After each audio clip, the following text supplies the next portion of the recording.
फिलिस्तीन में युद्ध अपराध कर रहा है, यानी सारे नियम कानून कायदे ताक में रखकर पाप पे पाप कर रहा है। अमेरिका की शह पर इजराइल इतना गिर गया है कि उसने मस्जिदों को निशाना बना डाला, आम लोगों के घरों पर आतंकियों की तरह बम बरसा दिए। दोस्तों, आज की तारीख का सबसे बड़ा सच ये है कि अमेरिका के सारे पिछलग्गू देश हमास को आतंकी संगठन कहते हैं, और अरब देश जो अमेरिका के पिछलग्गू नहीं है वो हमास को आतंकी संगठन नहीं कहते हैं। तो आतंकी संगठन हमास ने फिलिस्तीन पर इजराइल के अत्याचारों का बदला लेने के लिए और अपनी जमीन इजराइल के कब्जे से छुड़वाने के लिए गाजा से इजराइल की तरफ 5000 रॉकेट दाग दिए। लेकिन बदले में इजराइल ने क्या किया? इजराइल ने गाजा पर रॉकेट दाग दिए। इजराइल ने हमास से 4 कदम आगे बढ़ते हुए जहरीले और प्रतिबंधित फास्फोरस बम भी चला दिए, विमानों से बम बरसाने शुरू कर दिए। गाजा के रिहायशी इलाकों में बेगुनाह लोग मारे जाने लगे। क्या फर्क रह गया इजराइल और हमास में? हमास ने भी रिहायशी इलाकों पर बम बरसाए और बदले में इजराइल ने भी आम लोगों की जान की चिंता न करते हुए गाजा शहर पर बम बरसा दिए। इजराइल तो पढ़ा लिखा है, जिम्मेदार देश है, अमेरिका का चेला है। क्या अमेरिका युद्ध में आम लोगों को मारे जाने का समर्थक है? दोस्तों, अमेरिका के पिछलग्गू एक भी देश में हिम्मत नहीं है कि वो ये पूछ पाए कि हमास तो आतंकी संगठन है, जैसा उसने किया वैसा ही इजराइल कर रहा है। तो फिर इजराइल कौन सा शांति का पुजारी है? हमास बेरहम है तो इजराइल महाबेरहम है और बुज़दिल भी है। अगर ऐसा नहीं होता तो धार्मिक जगहों पर बम नहीं बरसाता। न्यूयॉर्क टाइम्स के मुताबिक इजराइल ने गाजा में कई मस्जिदों पर भी हमले किए हैं। इनमें से 4 मस्जिद गाजा के शती रिफ्यूजी कैंप में थी, जो पहले से ही गाजा पट्टी के सबसे घनी आबादी वाले क्षेत्र में है। इजरायली सेना ने कहा है कि हमास के गाजा में रिहायशी इलाकों में ठिकाने हैं, वो यहीं से ऑपरेट करते हैं। ये पहली मस्जिद देखिए, ये तस्वीर अल सोसी मस्जिद की है। ये मस्जिद शती रिफ्यूजी कैंप में थी। इस पर इजराइल ने हवाई हमला किया है। इस तस्वीर में आप साफ देख सकते हैं कि ये पहले कैसी थी और अब कैसी है। ये खबर जो हम आपको बता रहे हैं दोस्तों, ये न्यूयॉर्क टाइम्स और भारत की सबसे बड़ी न्यूज वेबसाइट दैनिक भास्कर के हवाले से है, कोई मनगढ़ंत कहानी नहीं है। दोस्तों, अब ये दूसरी तस्वीर देखिए। दूसरी तस्वीर में दिखाई दे रहा है कि शती रिफ्यूजी कैंप में बनी अल घरबी मस्जिद पहले कैसी थी और अब कैसी है। इस पर भी इजराइल ने मिसाइल से हमला किया है। दोस्तों, आसपास के सारे घरों समेत मस्जिदें भी राख का ढेर बन चुकी हैं। अब दोस्तों, ये तस्वीर देखिए, ये यासीन मस्जिद की है। ये वो तस्वीर है जिसे इजराइल ने निशाना बनाया है। सेना का आरोप है कि हमास मस्जिद और रिहायशी इलाकों से ही ऑपरेट करता है, इसीलिए उन्होंने मस्जिदों को ही ज़मींदोज़ कर दिया है। कहीं और होता, किसी और देश में होता, तो यूएन हर बात में अपनी नाक घुसेड़ता, ये बताता कि रिहायशी इलाकों पर हवाई हमला नहीं किया जा सकता। रिहायशी इलाकों पर बमबारी करना युद्ध नियमों के खिलाफ है, यानी ये युद्ध अपराध है। लेकिन यूएन समेत अपने आप को शांत कहने वाले देश बिलों में दुबक करके बैठ गए हैं। इजराइल के आम लोगों पर बम बरसाना भी पाप है, युद्ध अपराध है, और गाजा के आम लोगों के ऊपर भी बम बरसाना पाप है, युद्ध अपराध है। अंतरराष्ट्रीय अदालत में हमास और इजराइल को कॉलर पकड़कर खड़ा करना चाहिए, लेकिन इजराइल को दंड कौन देगा जब अमेरिका नाम के सैयां ही इजराइल को कोतवाल बनाकर बिठा चुके हैं। दोस्तों, ये देखिए, ये मस्जिद एक दूसरे से कितनी दूरी पर है। हमने आपको 3 मस्जिदों के बारे में बताया।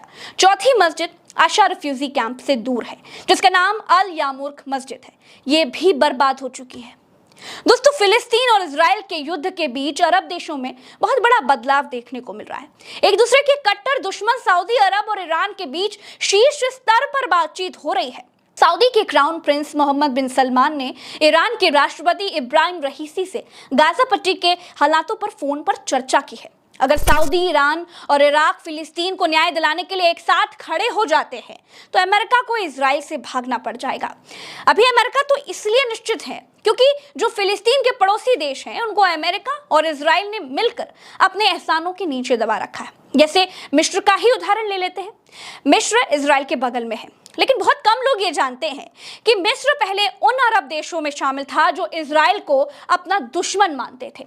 मिस्र ने इजराइल के खिलाफ कई जंगें भी लड़ी हैं, लेकिन जब 1973 में एक युद्ध में इजराइल ने मिस्र यानी इजिप्ट के इस स्वेज नहर वाले इलाके पर कब्जा कर लिया था, उसके बाद मिस्र और इजराइल के बीच एक समझौता हुआ था कि अगर मिस्र ये वादा करे कि इजराइल पर कभी हमला नहीं करेगा और इजराइल को एक देश की मान्यता देगा, तो इजराइल मिस्र को स्वेज नहर वाला एरिया वापस कर देगा। फिर क्या, 7 साल बाद ही मिस्र ने इजराइल को एक देश के तौर पर मान्यता दे दी और स्वेज नहर वाला इलाका इजराइल ने छोड़ दिया। मिस्र यानी इजिप्ट का पूरा कारोबार स्वेज नहर से ही चलता है।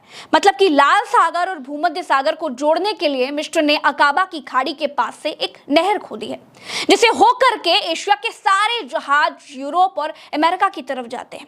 एक जहाज स्वेज नहर से निकालने के लिए मिस्र लगभग 1 करोड़ रुपए लेता है। तेल के साथ साथ मिस्र का बहुत बड़ा धंधा इसी नहर के किराए से चलता है। मिस्र से इजराइल को टेंशन बिल्कुल नहीं है। दूसरी तरफ टर्की को पहले ही नाटो देशों में शामिल कर लिया जा चुका है, इसलिए फिलिस्तीन के साथ टर्की भी आसानी से खड़ा नहीं होगा। इजराइल का कट्टर दुश्मन पहले संयुक्त अरब अमीरात यानी यूएई भी था, लेकिन 2020 में एक शांति समझौता हुआ था। अमेरिकी राष्ट्रपति डोनाल्ड ट्रंप ने दोनों देशों के बीच मध्यस्थ की भूमिका भी निभाई थी। इस समझौते के बाद दोनों देशों की नजदीकियां बढ़ी। इस समझौते का मकसद अमेरिका का ईरान पर शिकंजा कसना था, क्योंकि ईरान ही अरब देशों में एक ऐसा देश है जो अमेरिका को जरा भी नहीं सेकता है। ईरान पर काबू पाने के लिए अमेरिका इजराइल को मजबूत करता रहता है। फिलिस्तीन अमेरिका को टेंशन देने वाला देश नहीं है। अमेरिका को टेंशन ईरान से है, जो अब परमाणु संपन्न होने के करीब है। ग्लोबल फायर पावर इंडेक्स के मुताबिक दुनिया के 136 देशों की सेना की लिस्ट में ईरान 13वें नंबर पर सबसे बड़ी सेना रखने वाला देश है। ईरान की ताकत का अंदाजा ऐसे लगाइए कि 2017 में ईरान का रक्षा बजट $16 अरब का था, इजराइल का $18 अरब का। आज की तारीख में फिलिस्तीन का सच्चा दोस्त ईरान है, लेबनान है, सीरिया है, जॉर्डन है, जो समय आने पर हथियार उठा सकते हैं, और बाकी देश आपसी दुश्मनियां भुलाकर स्वतंत्र फिलिस्तीन बनाने के लिए बात करने लगे हैं। दोस्तों, गाजा के भीतर इजरायली सेना घुस चुकी है। अल जजीरा की रिपोर्ट के मुताबिक अब तक 1300 इजरायली मारे जा चुके हैं, 3400 घायल हैं। फिलिस्तीन में 1900 लोग मारे जा चुके हैं। गाजा में 7670 घायल हैं। क्या इजराइल से यूएन कभी ये पूछ पाएगा कि गाजा के भीतर आम लोगों के घरों पर बम क्यों बरसाया जा रहा है? हमास तो आतंकी था, तुम तो आतंकी नहीं थे। हमास के साथ हजारों लोगों को घुन की तरह क्यों पीस डाला? यूएन ने ही फिलिस्तीन और इजराइल को बनाया है।